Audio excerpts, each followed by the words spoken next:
বাংলাদেশে আশ্রয় নেওয়া 1,80,000 রোহিঙ্গা শরণার্থীকে নিজ দেশে ফেরত নিতে সম্মত হয়েছে মিয়ানমার। যা গত 8 বছরে সম্ভব হয়নি, তা এবার বাস্তবায়নের পথে হাঁটছে অন্তর্বর্তী সরকার। এই ঘোষণা আসে থাইল্যান্ডের ব্যাংককে অনুষ্ঠিত বিমস্টেক শীর্ষ সম্মেলনের সাইডলাইনে, যেখানে বাংলাদেশের পক্ষ থেকে প্রধান উপদেষ্টার রোহিঙ্গা ইস্যু বিষয়ক বিশেষ প্রতিনিধি খলিলুর রহমানের সঙ্গে বৈঠক করেন মিয়ানমারের জান্তা সরকারের উপপ্রধানমন্ত্রী ইউ খান শিউ। প্রধান উপদেষ্টার কার্যালয়ের ভেরিফাইড ফেসবুক পেজেও এ তথ্য নিশ্চিত করা হয়েছে। প্রথমবারের মতো মিয়ানমার সরকার আনুষ্ঠানিকভাবে একসঙ্গে এত সংখ্যক রোহিঙ্গা শরণার্থীদের ফেরত নিতে রাজি হয়েছে। জানা গেছে, মূল তালিকায় থাকা অবশিষ্ট 5,50,000 রোহিঙ্গার যাচাই বাছাই দ্রুত সম্পন্ন করার বিষয়ে মিয়ানমার প্রতিশ্রুতি দিয়েছে। এটি নিঃসন্দেহে রোহিঙ্গা সংকটের দীর্ঘস্থায়ী সমাধানের পথে একটি বড় পদক্ষেপ। বান্ডেল থাকলে প্রতি সেনমানিতে টাকা বাঁচবে। বিকাশ সেনমানি বান্ডেল কিনে জিতুন প্রতি লেনদেনে। মিয়ানমারের আরাকান রাজ্যে সেনাবাহিনীর দমনপীড়ন থেকে বাঁচতে 2017 সালে বাংলাদেশে আশ্রয় নেয় প্রায় 8 লাখ রোহিঙ্গা। তারপর থেকে বাংলাদেশ ও আন্তর্জাতিক মহল মিয়ানমারের সাথে সমঝোতার চেষ্টা করলেও রোহিঙ্গা প্রত্যাবাসনে দেশটি কার্যত অনড় ছিল।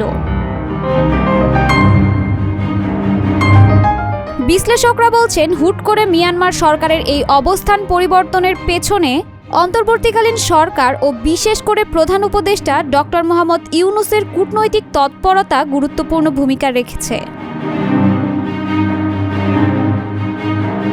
এর আগে গত 14 মার্চ জাতিসংঘের মহাসচিব অ্যান্তনিও গুতেরেস বাংলাদেশ সফরে এসে কক্সবাজারের উখিয়ার রোহিঙ্গা ক্যাম্প পরিদর্শন করেন। সেখানে প্রধান উপদেষ্টা ইউনূস তার সঙ্গে ছিলেন। পরিদর্শনের সময় জাতিসংঘ একটি প্রতিশ্রুতি দেয় যে রোহিঙ্গা সংকট সমাধানে এবার বাস্তব পদক্ষেপ নেওয়া হবে। এই বিদ্যুৎ ফেত্তান্ন সাম্যর ঈদত যেন আমরা নিজের বাড়ির জায়গায় ঈদ গরিব করেন। একই সভায় রোহিঙ্গাদের উদ্দেশ্যে ইউনূস বলেন, এই ঈদে না হোক, আগামী রোজার ঈদ যেন আপনারা নিজ মাতৃভূমিতে স্বজনদের সঙ্গে উদযাপন করতে পারেন, সেই লক্ষ্যে আমরা সর্বোচ্চ প্রচেষ্টা চালিয়ে যাচ্ছি। সেই বক্তব্যের 2 সপ্তাহের মাথায় 4 এপ্রিল মিয়ানমার সরকার রোহিঙ্গা প্রত্যাবাসনের জন্য সম্মতির ঘোষণা দেয়। বাংলাদেশ সরকার 2018 থেকে 2020 সালের মধ্যে 6 ধাপে রোহিঙ্গা প্রত্যাবাসনের জন্য প্রাথমিক তালিকা মিয়ানমারকে সরবরাহ করে। সর্বশেষ তথ্য অনুযায়ী 70,000 রোহিঙ্গা এখনও অপেক্ষমাণ তালিকায় রয়েছেন। ছবি ও বায়োমেট্রিক তথ্য যাচাই শেষে তাদেরও প্রস্তুত করা হবে ফেরতের জন্য। তবে বিশ্লেষকরা সতর্ক করেছেন, মিয়ানমার সরকারের এই প্রতিশ্রুতি বাস্তবে কতটা কার্যকর হবে তা নিয়ে এখনও সন্দেহ থেকেই যায়। নাগরিকত্ব, নিরাপত্তা এবং মানবাধিকার নিশ্চয়তা ছাড়া রোহিঙ্গাদের প্রত্যাবাসন শুধু সংখ্যা দিয়ে সমাধান নয়। অনেকেই মনে করছেন, আন্তর্জাতিক চাপ ও আঞ্চলিক স্থিতিশীলতার স্বার্থেই মিয়ানমার আপাতত নমনীয় হয়েছে।